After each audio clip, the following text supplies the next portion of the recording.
सुप्रभात। मैं आपकी हिंदी शिक्षिका पूजा कुमारी द पेंटिकॉस्टल असेंबली स्कूल से।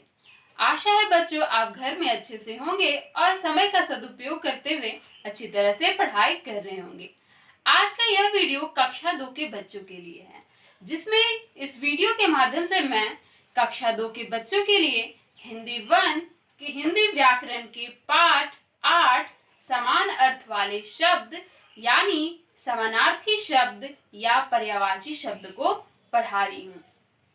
बच्चों, आप अपनी पुस्तक के पृष्ठ संख्या 48 में हिंदी 1 के पुस्तक के पृष्ठ संख्या 48 में देख सकते हैं पाठ 8 समान अर्थ वाले शब्द मतलब समानार्थी शब्द या पर्यायवाची शब्द। बच्चों, आप ध्यान रखेंगे कि समानार्थी शब्द या पर्यायवाची शब्द एक ही होते हैं, इससे आप घबराएं नहीं और न ही दिग्भ्रमित होंगे कि समानार्थी शब्द अलग होता है या पर्यायवाची शब्द अलग होता है। नहीं, समानार्थी और पर्यायवाची शब्द एक ही होते हैं।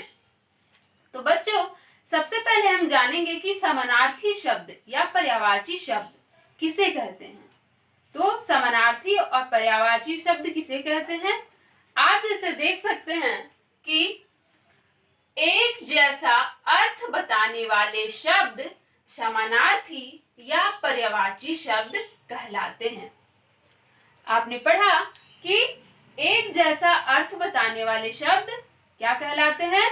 एक जैसा अर्थ बताने वाले शब्द समानार्थी शब्द या पर्यायवाची शब्द बताते हैं। बच्चों, मैंने बताया कि एक जैसा अर्थ बताने वाले शब्द क्या कहलाते हैं? एक जैसा अर्थ बताने वाले शब्द समानार्थी या पर्यायवाची शब्द कहलाते हैं। एक जैसा अर्थ, इससे आपने क्या समझा? एक जैसा अर्थ मतलब जिस प्रकार एक ही वस्तु को विभिन्न नामों से पुकारा जाता है। जैसे आप देखेंगे, आप अपनी पुस्तक की पृष्ठ संख्या 48 में देखेंगे, यहाँ पर एक घर का चित्र बना हुआ है, जिसमें घर को गृह या भवन भी कहते हैं कि नहीं? घर को गृह या भवन भी कहते हैं। यदि मैं गृह कहूं तब भी घर होगा, उसका अर्थ भी घर होगा। यदि भवन कहूं तब भी उसका अर्थ घर होगा। तो आपने सीखा कि घर को विभिन्न नामों से पुकारा जाता है, जैसे घर को घर, गृह और भवन, ये 3 नाम से पुकारा जाता है, लेकिन सबका समान अर्थ होता है। तो यही होता है समानार्थी शब्द। उसी प्रकार फूल को क्या क्या कहते हैं? फूल को पुष्प भी कहते हैं, फूल को पुष्प भी कहते हैं और सुमन भी कहते हैं। उसी प्रकार माँ को क्या क्या कहते हैं? माँ को माता, अम्मा इत्यादि भी कहते हैं। इससे आपने क्या सीखा? पर्यायवाची शब्द मतलब एक ही अर्थ बताने वाले शब्द समानार्थी शब्द। जैसे माँ का अर्थ तो सभी को पता है। उसी प्रकार माँ को माता भी कहा जाता है। माता कहने पर भी आप माँ का संबोधन करते हैं। अम्मा बोलने पर भी आप माँ समझते हैं। तो उसी प्रकार सूर्य क्या है? सूर्य को रवि भी बोलते हैं, सूर्य भी बोलते हैं, दिनकर भी बोलते हैं। मतलब सूर्य के विभिन्न प्रकार के नाम हैं। एक ही शब्द का विभिन्न नाम जो उसके समान अर्थ को बताता है, उसे पर्यायवाची शब्द कहते हैं। जैसे जब सुबह होती है तो उसे क्या क्या कहते हैं? कि कोई व्यक्ति कहते हैं कि भोर हो गई है, कोई व्यक्ति कहते हैं कि सुबह हो गई है, कोई व्यक्ति कहते हैं कि प्रातः काल हुआ है। लेकिन आपने यहाँ सीखा क्या कि प्रातः काल का मतलब भी सुबह होता है और भोर का मतलब भी सुबह होता है और सुबह का मतलब तो सुबह होता ही है। मतलब आप देखेंगे कि सुबह को भोर भी कहते हैं, प्रातः काल भी कहते हैं, लेकिन उसका अर्थ समान होता है। तो बच्चों, आपने क्या सीखा कि समान अर्थ वाले शब्द समानार्थी शब्द कहलाते हैं। तो आइए, यहाँ पर आप देख सकते हैं कि विभिन्न पर्यायवाची शब्द के दिए गए हैं। तो आइए हम पर्यायवाची शब्द को समझेंगे। देख सकते हैं कि पहला है रात। तो बच्चों, रात को क्या क्या कहते हैं? रात को रात्रि भी कहते हैं और साथ ही साथ रात को क्या कहते हैं? निशा। तो आप देख सकते हैं कि रात्रि का अर्थ भी रात होता है। निशा, निशा का अर्थ भी रात होता है। मतलब आप देख सकते हैं कि दोनों का अर्थ रात्रि और निशा दोनों का अर्थ रात होता है, मतलब समान अर्थ निकलता है। दूसरा दूसरा उदाहरण है अध्यापक। तो बच्चों, अध्यापक को जो आपको शिक्षा प्रदान करते हैं उसे आप क्या क्या कहते हैं और उन्हें किन किन नामों से पुकारते हैं? अध्यापक। अध्यापक को कोई व्यक्ति शिक्षक भी बोलते हैं, शिक्षक साथ ही साथ गुरु भी बोलते हैं। तो अध्यापक, शिक्षक का अर्थ भी अध्यापक होता है और गुरु का अर्थ भी अध्यापक होता है। मतलब जो हमें शिक्षा प्रदान करते हैं उसे अध्यापक भी कहते हैं, शिक्षक भी कहते हैं और गुरु भी कहते हैं। मतलब आप देख सकते हैं कि तीन तीन अर्थ, मतलब समान अर्थ हैं लेकिन शब्द अलग अलग हैं। शब्द अलग अलग है परंतु अर्थ तीनों का समान ही होता है। उसी प्रकार देख सकते हैं तीसरा उदाहरण है बीमार। बीमार, यदि कोई व्यक्ति बीमार होता है तो क्या क्या उसे कहते हैं? बीमार व्यक्ति को क्या क्या कहते हैं? बीमार व्यक्ति को रोगी भी कहते हैं, बीमार व्यक्ति को मरीज भी कहते हैं। क्या क्या कहते हैं? बीमार व्यक्ति को रोगी भी कहते हैं और साथ ही साथ बीमार व्यक्ति को मरीज भी कहते हैं। उसी प्रकार देख सकते हैं कि रोगी और मरीज दो अलग अलग शब्द है परंतु इसका अर्थ बीमार ही होता है। चौथा उदाहरण है आंख। आंख को बच्चों क्या क्या कहते हैं? आंख, नेत्र, नेत्र का अर्थ भी आंख होता है। नयन, नयन का अर्थ भी आंख होता है। उसी प्रकार पांचवा उदाहरण है मित्र। तो मित्र को किन किन नामों से पुकारा जाता है? मित्र, मित्र को कोई व्यक्ति सखा कहते हैं, कोई दोस्त कहते हैं। तो आप देख सकते हैं कि मित्र, सखा, दोस्त शब्द अलग अलग है परंतु इनका अर्थ समान होता है, मतलब ये समानार्थी शब्द हैं। बच्चों, तो हम आगे अन्य उदाहरण भी देखेंगे, जैसे आकाश। आकाश को क्या क्या कहते हैं? आकाश को नभ भी कहते हैं। आपने कविता पढ़ा होगा तो उसमें नभ का उच्चारण बार बार आया होगा। तो आप देख सकते हैं कि आकाश को क्या क्या कहते हैं? आकाश को नभ भी कहते हैं, आकाश को गगन भी कहते हैं। उसी प्रकार फूल, मैंने बताया कि फूल को क्या क्या कहते हैं? फूल को पुष्प, पुष्प भी कहते हैं, फूल को पुष्प भी कहते हैं, साथ ही साथ फूल को सुमन भी कहते हैं। आप देख सकते हैं कि फूल को पुष्प और सुमन दोनों कहते हैं। ये समान अर्थ है परंतु शब्द अलग अलग है, लेकिन इनका मतलब और अर्थ एक ही होता है। उसी प्रकार डाल, पेड़ की जो डाल होती है उसे क्या क्या कहते हैं? पेड़ की डाल को शाखा भी कहते हैं। क्या कहते हैं? पेड़ की डाल को शाखा भी कहते हैं और टहनी भी कहते हैं। पेड़ की डाल को शाखा और टहनी भी कहते हैं, इनका समान अर्थ होता है। घर, मैंने जैसे बताया इसके पूर्व की घर को क्या क्या कहते हैं? घर को गृह कहते हैं, गृह का अर्थ भी घर होता है। भवन, भवन का अर्थ भी घर होता है। उसी प्रकार धरती, धरती है उसे क्या क्या कहते हैं? धरती को पृथ्वी भी कहते हैं। क्या कहते हैं धरती को? धरती को पृथ्वी भी कहते हैं, साथ ही धरती को धरा भी कहते हैं। पास, यदि आपके पास कोई आता है तो क्या कहते हैं? पास को नजदीक। क्या कहते हैं पास को? पास को नजदीक या निकट। निकट, नजदीक या पास समान अर्थ है परंतु शब्द अलग अलग है। आप देख सकते हैं कि इसका अर्थ एक ही है, तो एक जैसा अर्थ बताने वाले शब्द समानार्थी शब्द हैं। तो बच्चों, हम कुछ अन्य उदाहरण भी देखेंगे, जैसे जल। जल को क्या क्या कहते हैं?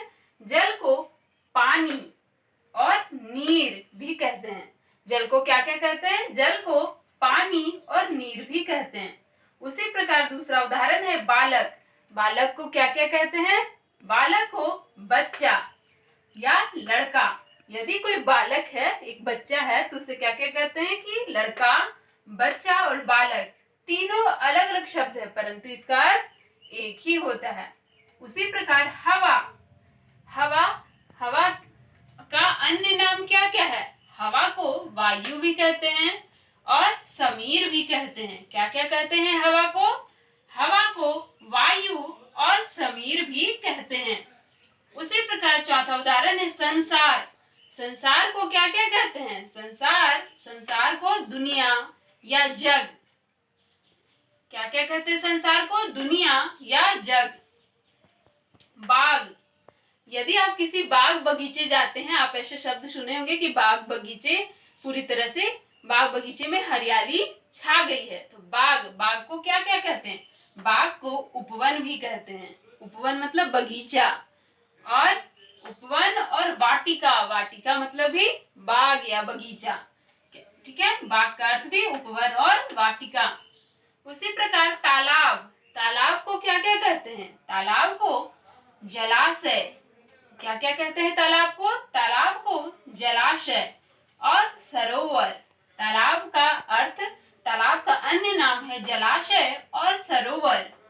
उसी प्रकार सोना, यदि कोई सोना का अर्थ सोने का नहीं, वो सोना का अर्थ होता है स्वर्ण।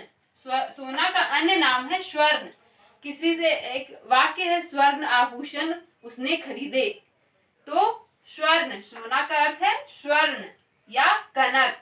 कनक का अर्थ भी सोना ही होता है। पक्षी, जो आकाश में पक्षी उड़ रहे हैं, तो पक्षी का अन्य शब्द क्या होगा? पंछी। कभी बोलते हैं कि आकाश में पक्षी उड़ रहे हैं, तो दूसरा वाक्य होता है कि आकाश में पंछी उड़ रहे हैं। तो पंछी का अर्थ भी पक्षी और पक्षी का अर्थ पंछी या खग। क्या होता है? पक्षी का अर्थ पंछी या खग भी होता है। उसी प्रकार यहाँ दूसरा उदाहरण देख सकते हैं कि बादल। आकाश में बादल छाए हुए हैं, तो बादल का अन्य शब्द क्या होता है? मतलब बादल को अन्य नामों से क्या पुकारा जाता है? बादल को मेघ भी कहते हैं। क्या क्या कहते हैं? बादल को मेघ भी कहते हैं। मेघ छाए हुए हैं, मेघ। बादल को मेघ या घन भी कहते हैं। उसी प्रकार स्त्री को क्या क्या कहते हैं? स्त्री के लिए महिला शब्द का भी प्रयोग होता है। स्त्री के लिए महिला शब्द का प्रयोग होता है। साथ ही साथ औरत भी कहते हैं। स्त्री को क्या क्या कहते हैं? महिला या औरत। यहाँ आप देख सकते हैं कि स्त्री, महिला, औरत अलग अलग शब्द है, परंतु तीनों का है एक ही अर्थ होता है। उसी प्रकार कपड़ा को क्या क्या कहते हैं? कपड़ा को वस्त्र। क्या क्या कहते हैं? कपड़ा को वस्त्र कहते हैं। साथ ही साथ पट भी कहते हैं। असुर का अर्थ होता है राक्षस। तो असुर शब्द के लिए का अर्थ होता है राक्षस। असुर का मतलब भी राक्षस और राक्षस का मतलब भी असुर। मतलब अन्य अलग अलग शब्द है, लेकिन अर्थ एक ही है। साथ ही साथ असुर को दैत्य भी कहते हैं। दानव, दैत्य, आपने शब्द सुना होगा दानव या दैत्य, तो उसका अर्थ भी राक्षस या असुर ही होता है। अग्नि का अर्थ होता है ज्वाला या आग। अग्नि के लिए अन्य शब्द है ज्वाला या आग। आग का अर्थ भी अग्नि और अग्नि का अर्थ भी आग ही होता है। शब्द अलग अलग है, एक ही अर्थ होता है। वीर, यदि कोई वीर व्यक्ति है तो उसे क्या कहते हैं? कि वह व्यक्ति बहादुर है। वीर का अर्थ होता है बहादुर या बलवान। वीर का क्या अर्थ होता है? वीर का अर्थ होता है बहादुर या बलवान। धन के लिए अलग अलग शब्द का प्रयोग किया जाता है। धन के लिए संपत्ति शब्द का भी प्रयोग होता है। साथ ही साथ धन दौलत, आपने शब्द सुना होगा धन दौलत। धन का अर्थ भी पैसा और दौलत संपत्ति। ये शब्द अलग अलग है, परंतु अर्थ इसका समान अर्थ होता है। पहाड़ को क्या क्या कहते हैं? पहाड़ को पर्वत या गिरी भी कहते हैं। पहाड़ को क्या क्या कहते हैं? पहाड़ को पर्वत या गिरी भी कहते हैं। तो बच्चों हम फिर से इसको दोहराएंगे कि जल का अर्थ होता है पानी या नीर। बालक के लिए किन किन शब्दों का प्रयोग होता है? बच्चा या लड़का। हवा के लिए वायु या समीर। संसार के लिए दुनिया या जग। बाग के लिए उपवन या वाटिका। तालाब का अर्थ होता है जलाशय या सरोवर। सोना होता है स्वर्ण या कनक। पक्षी, पक्षी का अर्थ होता है पंछी या खग। बादल, बादल का अर्थ होता है मेघ या घन। स्त्री, स्त्री का अर्थ होता है महिला या औरत। कपड़ा, कपड़ा का अर्थ होता है वस्त्र या पट। असुर, असुर का अर्थ होता है राक्षस या दैत्य। अग्नि, अग्नि का अर्थ होता है ज्वाला और आग। वीर, वीर का अर्थ होता है बहादुर, बलवान। धन, धन का अर्थ होता है संपत्ति या दौलत। पहाड़, पहाड़ का अर्थ होता है पर्वत या गिरी। तो बच्चों, आप अपनी पुस्तक के पृष्ठ संख्या 49 में देख सकते हैं कि यहाँ विभिन्न पर्यायवाची शब्द या समानार्थी शब्द दिए गए हैं। जैसे हमेशा, यदि कोई कहता है कि हमेशा मैं तुम्हारे साथ रहूंगा, तो हमेशा के लिए किन किन शब्दों का प्रयोग होता है? हमेशा के लिए सदा, सदा मैं तुम्हारे साथ रहूंगा, या सदैव मैं तुम्हारे साथ रहूंगा। तो यहाँ आपने क्या सीखा कि हमेशा के लिए सदा या सदैव का प्रयोग किया जाता है। यदि कोई कहता है कि वह लड़का फौज में है, तो इस फौज के लिए क्या क्या शब्दों का प्रयोग होता है? फौज का अर्थ सेना भी होता है, दल भी होता है। फौज के लिए सेना शब्द का भी प्रयोग होता है और दल का भी प्रयोग होता है।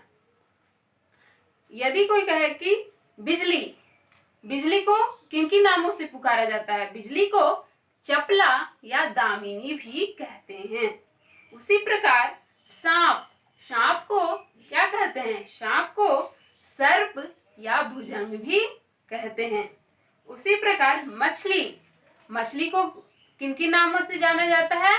मछली को मत्स्य या मीन भी कहते हैं। उसी प्रकार अमृत, कहा जाता है कि अमृत, अमृत शब्द का प्रयोग अन्य नामों से कैसे प्रयोग में लाया जाता है? अमृत को सुधा भी कहते हैं। क्या कहते हैं अमृत को? अमृत को सुधा या सोम भी कहते हैं।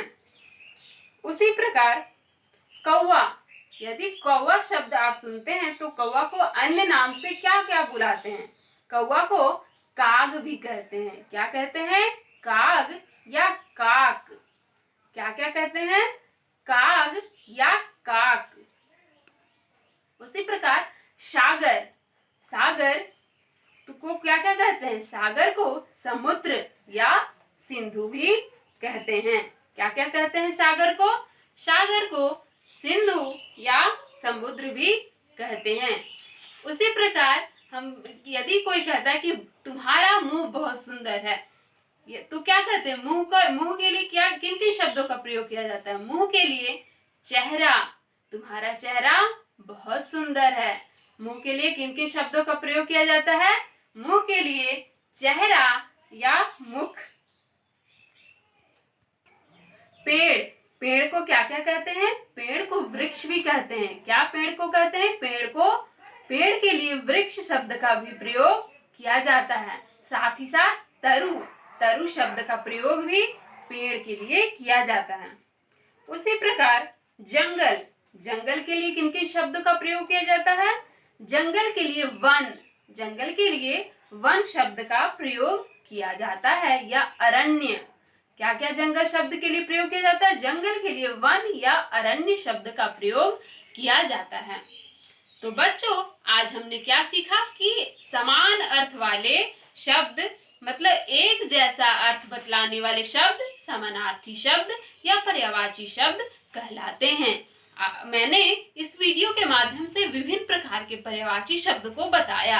आप अपनी पुस्तक के पृष्ठ संख्या 49 में देख सकते हैं कि विभिन्न पर्यायवाची शब्द या समानार्थी शब्द दिए गए हैं। आप मेरे द्वारा इस वीडियो के माध्यम से विभिन्न पर्यायवाची शब्द या समानार्थी शब्द को समझेंगे। साथ ही साथ विभिन्न पर्यायवाची और समानार्थी शब्द को अपनी उत्तर पुस्तिका में लिखने का अभ्यास करेंगे। आशा है बच्चों, इस वीडियो के माध्यम से आप विभिन्न समानार्थी या पर्यायवाची शब्द को समझ गए होंगे। आशा है आपको यह वीडियो पसंद आया होगा। धन्यवाद।